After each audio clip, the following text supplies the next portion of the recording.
వేమన శతకంలోని 43, 44 పద్యాలు వాటి తాత్పర్యాలు.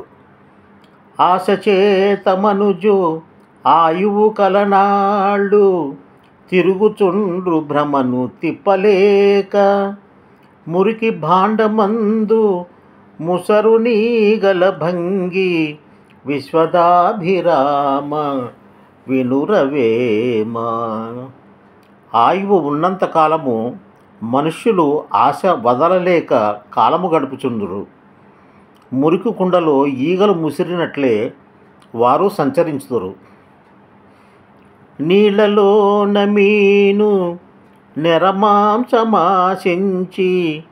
గాలమందు చిక్కు కరణి భువిని, ఆశ దగలి నరుడు అలాగే చెడిపోవు విశ్వదాభిరామ వినురవేమ. నీరులో చేప ఎర్రగా ఉన్న మాంసమును ఆశపడి గాలమునకు చిక్కుకున్నట్లుగా భూమిపై నరుడు ఆశ చేత ఆ చేప రీతిగానే చెడిపోచున్నాడు.